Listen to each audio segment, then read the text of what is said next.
Capital express और मैं हूं आपके साथ आशीष सिंह। आइए रुक करते हैं खबरों का।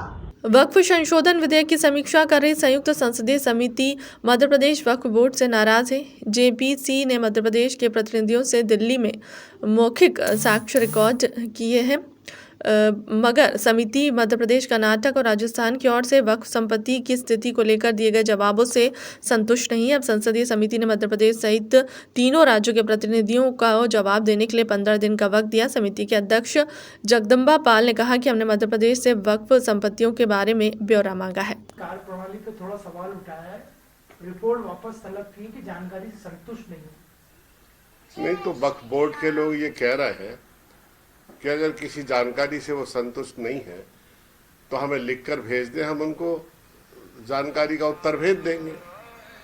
मेरा ये कहना है कि वक्फ बोर्ड की जमीनें, उनका प्रबंधन, ये पूरे देश में वक्फ बोर्ड देखता है, सरकार तो देखती नहीं है। जब मध्य प्रदेश की सरकार ये कह रही है कि मध्य प्रदेश की प्रॉपर्टी पूरे भारतवर्ष में कितनी है उन्हें पता ही नहीं है, यानी सरकारों को ये नहीं पता है कि उनकी प्रॉपर्टी दूसरे राज्यों में कौन कौन सी है, जबकि सब लोगों को पता है। हमें पता है कि बम्बई में कौन सी मध्य प्रदेश सरकार की प्रॉपर्टी है, कलकत्ता में कौन सी है, दिल्ली में कौन सी है। ये इसलिए ऐसा उत्तर देते हैं कि इन प्रॉपर्टी का जो लोग उपयोग करते हैं वो करते रहे। सर, तो अब ये वक्फ बोर्ड वापस जानकारी देगा। जेपीसी पूरे देश भर राज्यों का दौरा कर रही है और कब्जे की शिकायत सबसे ज्यादा ये सनवर पटेल बोल रहे हैं, जो अध्यक्ष है मध्य प्रदेश। पूरे देश में सबसे ज्यादा वक्फ बोर्ड की जमीन पर लोगों के कब्जे हैं। निजी मकान भी बने हैं, मंदिर भी बने हैं, मस्जिद भी बनी है, बाजार भी बने हैं, सब प्रकार के कब्जे हैं वक्फ बोर्ड की जमीन पर। ये जमीन उन लोगों ने वक्फ की है जिनके पास अतिरिक्त जमीन थी, सीलिंग में आ रही थी या किन्हीं कारणों से वो संभाल नहीं रहे थे। तो देश में रेलवे के बाद सबसे ज्यादा वक्फ बोर्ड के पास जमीनें हैं। यहाँ विभाजन के बाद जो भारत की जमीन छोड़ के पाकिस्तान लोग गए, उन्होंने भी जब लौटे नहीं तो अपनी जमीन को वक्फ कर दिया, दान में दे दिया, तो वो भी वक्फ बोर्ड के अंतर्गत आ गई। इस तरह से रेलवे के बाद सबसे ज्यादा जमीनें वक्फ बोर्ड के पास है, लेकिन ये चूंकि निजी जमीनें नहीं है, इसलिए इनके मालिकाना हक को लेके लोग ज्यादा गंभीर नहीं है और इसका फायदा उन लोगों ने उठाया जो अतिक्रमण करने वाले लोग हैं, इंक्रोचमेंट करने वाले लोग हैं।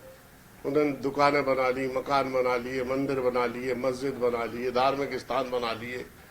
सरकार ने तक उस जमीन पर, गवर्नमेंट तक ने अपना कंस्ट्रक्शन किया हुआ है।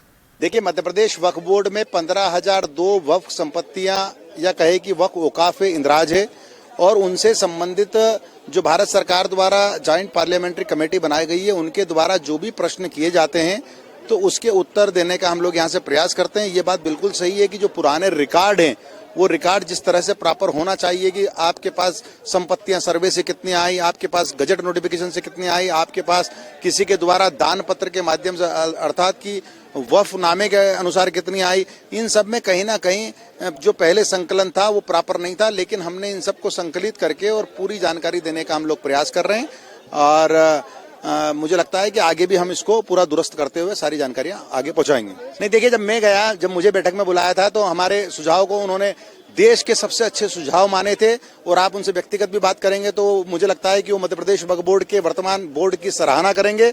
लेकिन अभी जो आप बता रहे हैं, यहाँ अधिकारी लोग गए थे या मैं उसमें अपेक्षित नहीं था, अधिकारी जो लोग गए थे उनके माध्यम से कोई बात पहुंची और जिससे वो संतुष्ट नहीं हो तो वो जब प्रश्न दोबारा करेंगे तो मैं खुद उसमें सीधे इन्वॉल्व होऊंगा और समस्त जानकारियां देने का पूरा प्रयास करूंगा।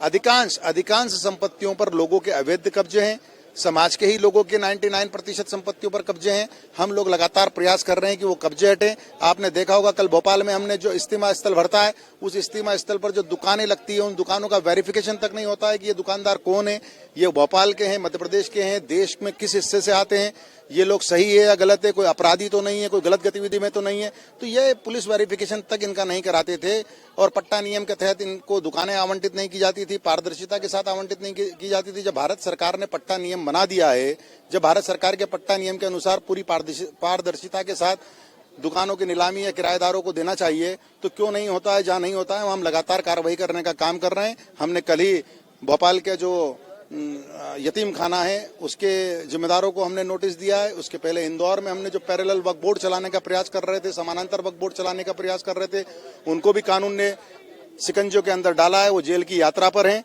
मैं आपके माध्यम से ऐसे सारे लोगों को ताकीद करता हूं कि यह मध्य प्रदेश वक्फ बोर्ड कानून से चलने वाला बोर्ड है और सब लोगों को कानून का पालन करना चाहिए। जो भी कानून तोड़ेगा, कानून अपने अनुसार सख्ती से उनसे निपटेगा। धन्यवाद।